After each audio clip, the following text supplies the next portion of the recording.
नमस्कार दोस्तों, मैं अंकुर उपाध्याय स्वागत करता हूं आप सभी का आपके अपने YouTube channel share market analysis में। बाजार में जैसे ही थोड़ी बहुत दिक्कत परेशानी आती है वैसे ही FMCG स्टॉक एक्टिव हो जाते हैं। और FMCG स्टॉक्स में एक्टिव होते हैं वो स्टॉक जो बड़े लंबे समय से नहीं चल रहे हैं, जिसमें नाम आता है हिंदुस्तान यूनिलीवर का। आज हिंदुस्तान यूनिलीवर का शेयर इस खराब माहौल में, इनफैक्ट ज़्यादा खराब तो नहीं है, खराब तो कहने के लिए और देखने के लिए है। पोर्टफोलियो टर्म्स में आज उतनी प्रॉब्लम नहीं है जितनी बीते 2-4 दिनों में रही है। जब बाजार ऊपर जा रहा था, लाइफ हाई लगा रहा था, तब ज़्यादा प्रॉब्लम थी। आज उतनी नहीं है मेरे को लगता है। लेकिन हिंदुस्तान यूनिलीवर ने दोस्तों आज ऑलमोस्ट अपना लाइफ हाई हिट कर दिया है। ऑलमोस्ट, एग्जैक्टली तो नहीं किया। 2832 पे करंटली ट्रेड कर रहा है, 2836 का हाई है इसका। और आप मतलब 52 वीक हाई हिट कर दिया है। ऑल टाइम हाई केवल 2859 का है।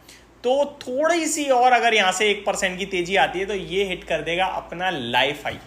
तो ये बाजार में जब भी दिक्कतें होती हैं ना, इस प्रकार के शेयर्स उछल जाते हैं।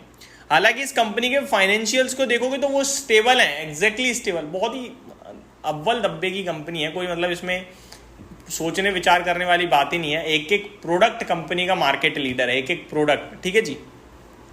वहीं दूसरी तरफ एक स्टॉक है जिसमें आ रही है आज सुबह से ही गिरावट। अगर आज मार्केट ठीक भी होता ना तब भी ये स्टॉक तो टूटना था, और वो है GIC-RE। अब दोनों में ही क्या खबरें हैं, चलिए शुरू करता हूं, एक एक करके सारी चीजों को डिस्कस करता हूं। सबसे पहले GIC-RE की बात करते हैं, general insurance corporation of India.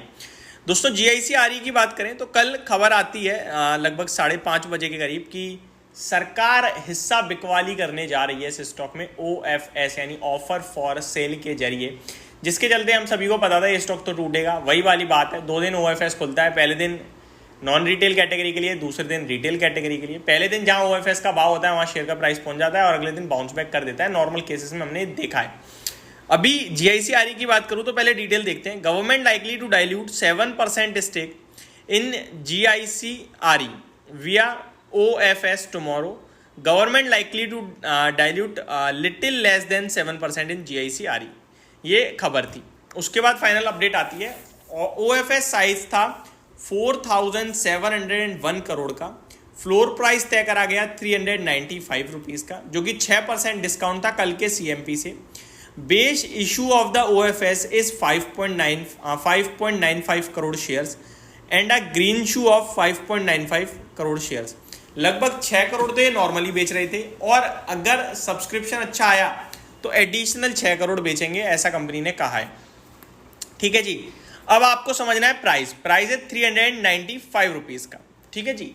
395 रुपये का OFS का भाव है और अभी 400 पे, तो ऑलमोस्ट OFS के भाव के पास पहुंच गया है ये शेयर का दाम, और इसीलिए GIC-RE का शेयर टूटा है।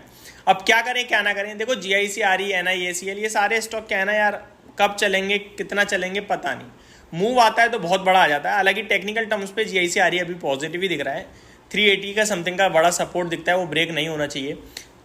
और ऊपर में 424 लगाया है स्टॉक ने, जो ब्रेक कर सकता है, क्योंकि हायर हाइज की फॉर्मेशन है। तो टेक्निकल टर्म्स पे तो पॉजिटिव ही है। किसी पे है तो 380 के SL के साथ होल्ड करें, कोई ले रहा है तो भी 380 का स्टॉप लॉस जरूर लगाइएगा। अब बढ़ते हैं दूसरे स्टॉक की तरफ, हिंदुस्तान यूनिलीवर। एक तरफ भैया बाजार में दिक्कत दिखी तो हो गए आपके लिए ये डिफेंसिव स्टॉक्स एक्शन में। देखो डिफेंस नहीं, डिफेंसिव। हिंदुस्तान यूनिलीवर अपने 52 वीक हाई पे ट्रेड कर रहा है, लाइफ हाई के पास पहुंच रहा है। 6,65,000 करोड़ का कंपनी का मार्केट कैप हो गया है। लेकिन वॉल्यूम्स की बात करें तो केवल 9.5 लाख शेयर अभी तक ट्रेड हुए हैं, और एवरेज वॉल्यूम है 20 लाख शेयर्स का। तो अगर कोई इन स्टॉक्स में आज गिरावट में खरीदने जा रहा है तो एक बात समझो, अगर बाजार में कल से ही तेजी लौट गई तो ये कुछ नहीं करेंगे, और अगर बाजार में और प्रॉब्लम बढ़ी तो ये स्टॉक यहाँ से 3,000 पे हो जाएगा। तो आपको सिर्फ इतना जज करना है कि बाजार में प्रॉब्लम बढ़ेगी या मार्केट सॉल्व है। अगर मार्केट सॉल्व है तो ऐसे स्टॉक में भी पैसा लगा के फायदा नहीं है।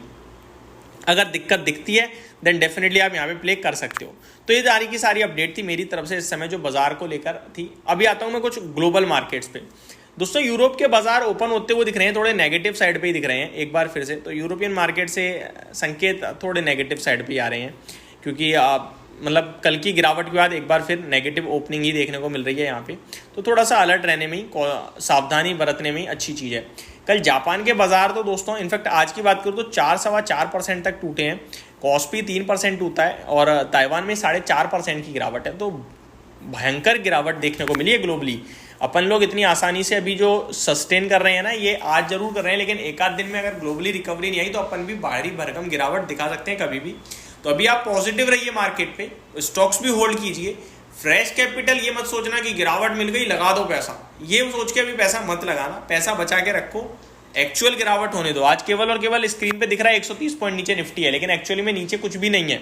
शायद आप महसूस भी कर रहे होंगे अपनी पोर्टफोलियो में कि नीचे नहीं है कुछ ज़्यादा, तो पैसा अभी भी स्टिल होल्ड करना चाहिए अपने पास ही। तो ये मेरी तरफ से अपडेट थी, होप आपको सारी चीज़ें समझ में आई होंगी। Thank you so much for watching this video, have a great day guys.